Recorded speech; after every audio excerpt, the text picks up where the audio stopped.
এই যে দেখতে পাচ্ছেন পদ্মা নদীর ভাঙনের ফলে তাদের যে বাড়িঘর বসতভিটা বিলীন হয়ে গেছে, তারপরও এই যে দেখতে পাচ্ছেন এখানে সব অস্থায়ীভাবেই তারা বসবাস করছে। এই যে দেখুন তাদের সব বাড়িঘর ভেঙে তারা এখানে অস্থায়ী হয়ে সব নিয়েছে, আবার এই যে বাড়ি নির্মাণ করতেছে। এই যে দেখুন এই যে কীভাবে বসবাস করবে। এই যে দেখুন তাদের রান্নাঘর, এভাবেই রান্না করে। এই যে চুলা, এই যে হাঁড়ি পাতিল। কতদিন ধরে এখানে আসলেন চাচি? পয়লা রোজা। বাড়ি ঘর তারা এইভাবে অস্থায়ীভাবে খ্যার দিয়ে এই যে দেখুন বাড়ি তৈরি করা হয়েছে। আর এই যে সোলার, তাদের এই সোলার দিয়ে তারা কিন্তু বাতি জ্বালায়। যে দেখুন এখানে গরু টরু ছাগল টাগল রাখেন আর এই ঘরে থাকেন।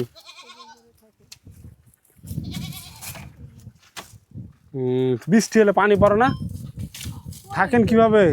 এই যে দেখুন চাচি, হ্যাঁ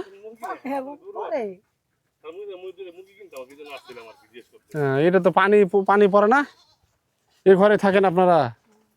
এই যে দেখুন এভাবেই চরে অস্থায়ীভাবে বাড়ি নির্মাণ করে বসবাস করছে। এই যে থাকার ঘর দেখুন। মাছ কি পাইছেন? বড় মাছ পাইছেন একটা নাকি? কি মাছ পাইছেন?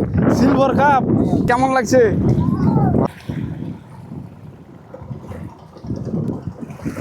এগুলো খেয়াদারে রয়েছে, আর খেয়াতে করে আমরা যাবো সেই চর এলাকা। এই যে আমাদের খেয়া নৌকা সেই ছেড়ে দিল সেই চরের উদ্দেশ্যে। আর এই সেই পমত্ত পদ্মা নদী প্রায় উত্তাল দেখুন। আর কিছুক্ষণের মধ্যে আকাশে মেঘ জমে গেল, দেখুন কালো হয়ে গেল।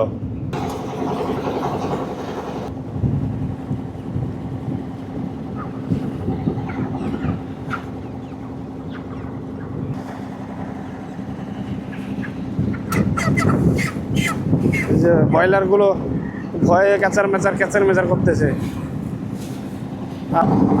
দেখুন কতটা উত্তাল এই পদ্মা নদী।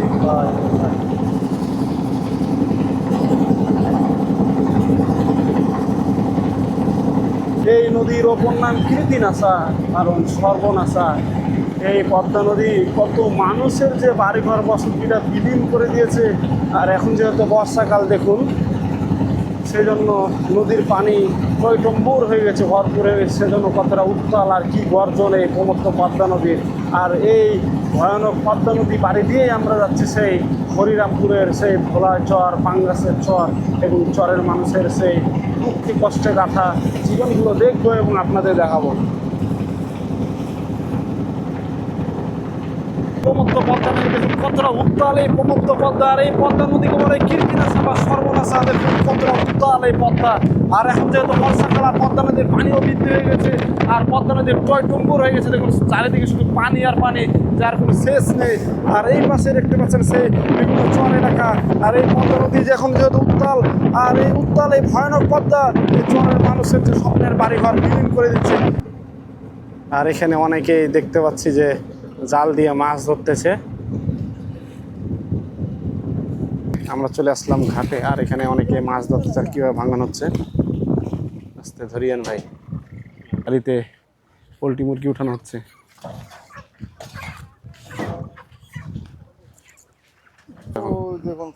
ওই যে সামনে পর্যন্ত না বন্ধুরা, দেখুন কিছুদিন আগে এই যে এগুলোতে ভুট্টা লাগানো ছিল, মানে চাষাবাদ করতো।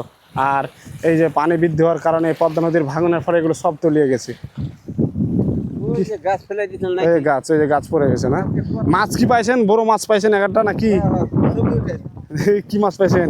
Silver cup. হ্যাঁ, এই নদীতে সিলভার কাপ মাছ পাওয়া যায়। এই দেখুন কি বিশাল বড় একটা সিলভার কাপ মাছ, বুঝছে না? দেখা যাক কি মাছ উঠছে কি পালাই গেল নাকি আবার? হ্যাঁ উঠছে একটা উঠছে। ওই ছোট ই মাছগুলো কি বলে, পাবদা, কাজলি। এই যে দেখতে পাচ্ছেন বন্ধুরা, কিছুদিন আগেই কিন্তু এই যে দেখতে পাচ্ছেন এইগুলোতে কৃষকেরা চাষ করতে ভুট্টা লাগানো হয়েছিল। কিন্তু এই যে পদ্মা নদীর ভাঙনের ফলে এগুলো সব তলিয়ে গেছে। আর প্রতিনিয়ত এভাবেই তাদের যে স্বপ্নের বাড়িঘর বসতভিটা বিলীন হয়ে যাচ্ছে। দেখুন কীভাবে ভাঙন হচ্ছে। এই যে দেখতে পাচ্ছেন কি ভয়ানকভাবে ভাঙন হচ্ছে। প্রতিনিয়ত এভাবেই তাদের স্বপ্নের বাড়িঘর বসতভিটার জায়গা জমি তলিয়ে যাচ্ছে। এই যে দেখুন। আর এই যে দেখতে পাচ্ছেন এখানে একটি গাছ, এই গাছটিও তলিয়ে গেছে দেখুন কীভাবে ভাঙছে।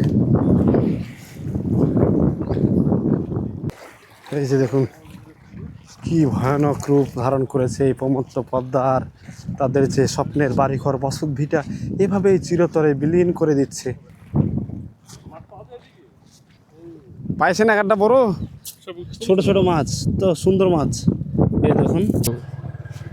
এই যে দেখুন এখানে সব বাড়ি ঘরগুলো সরে নিয়ে এখানে ওই চরে চলে যাবে সব।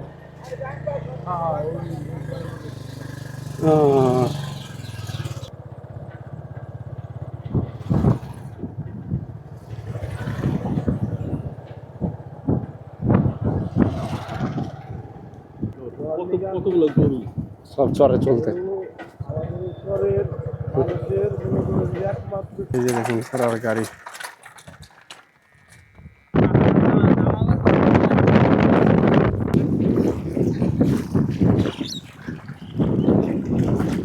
দেখুন তো বাংলাদেশ কতটা সুন্দর, কি সুন্দর প্রকৃতি আর কি সুন্দর ওয়েদার আর কি সুন্দর মৃদু বাতাস দোল খাচ্ছে। হ্যাঁ কয়জন তো কি সুন্দর খোলা মাঠ, আর এখানে সব আউশ ধান লাগানো হয়েছে, আর কি সুন্দর ওয়েদার দেখুন, আর মৃদু বাতাস, কি প্রশান্তি। এই দেখুন কি সুন্দর ভিউটা, পুরা মাঠ এই যে এভাবে আউশ ধান লাগানো হয়েছে, আর কি সুন্দর ওয়েদার দেখুন। আকাশের মেঘ কত সুন্দরভাবে, মেঘগুলো একবার তুলার মতো ভেসে আছে। আর এই যে দেখতে পাচ্ছেন সব আউশ ধান লাগানো হয়েছে, আর ধানগুলো কিভাবে দোল খাচ্ছে মৃদু বাতাসে। এই যে পুরা মাঠকে মাঠ ফাঁকা হয়ে পড়ে আছে। এটাই হচ্ছে সেই জীবনানন্দ দাশের বাংলাদেশ, এটাই হচ্ছে কাজী নজরুল ইসলামের বাংলাদেশ, এটাই আমাদের সোনার বাংলাদেশ।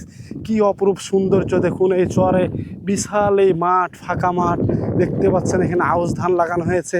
আর এই পাশে দেখতে পাচ্ছেন অনেক পশু পাখি, গরু ছাগল মাঠে ঘাস খাচ্ছে, কি সুন্দর প্রকৃতি।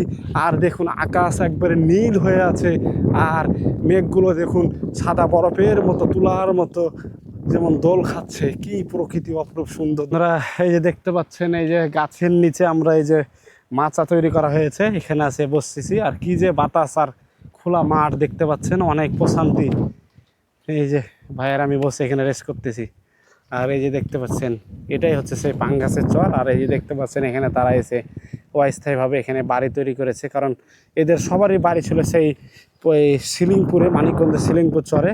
পদ্মা নদীর ভাঙতে ভাঙতে তারা এইদিকে সেভাবে অস্থায়ী বাড়ি নির্মাণ করে এভাবে বসবাস করতেছে। এই যে দেখতে পাচ্ছেন পদ্মা নদীর ভাঙনের ফলে তাদের যে বাড়িঘর বসতটা বিলীন হয়ে গেছে, তারপরেও এই যে দেখতে পাচ্ছেন এখানে সব অস্থায়ীভাবে এভাবেই তারা বসবাস করছে। এই যে দেখুন তাদের সব বাড়িঘর ভেঙে তারা এখানে অস্থায়ী হয়ে সব নিয়েছে, আবার এই যে বাড়ি নির্মাণ করতেছে। এই যে দেখুন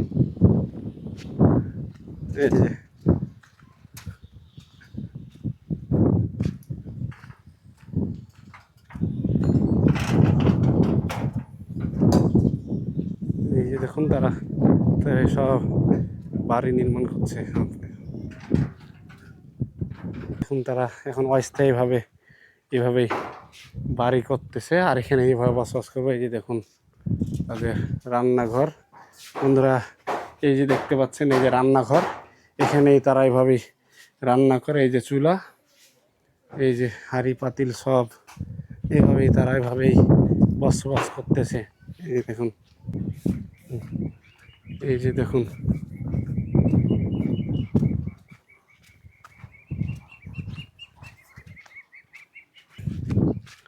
এই যে দেখতে পাচ্ছেন সব এগুলো এদের সবারই পদ্মার ওই যে শিলিংপুর চরে বাড়ি ছিল, কিন্তু পদ্মা নদীর ভাঙনের ফলে তারা সবাই এই পাঙ্গাসের চর চলে আসছে, এবং এখানে সবাই অস্থায়ীভাবে এখন বসবাস করতেছে।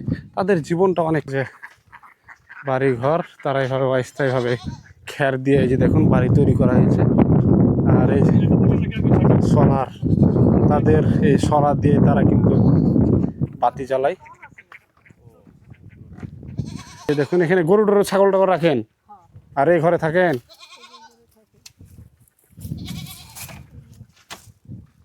বৃষ্টি হলে পানি পড়ে না, থাকেন কিভাবে? এই যে দেখুন চাচি, হ্যাঁ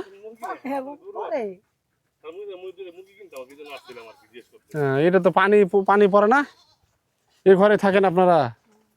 এই যে দেখুন এভাবেই চরে অস্থায়ীভাবে বাড়ি নির্মাণ করে বসবাস করছে। এই যে থাকার ঘর দেখুন দাঁড়া। হ্যাঁ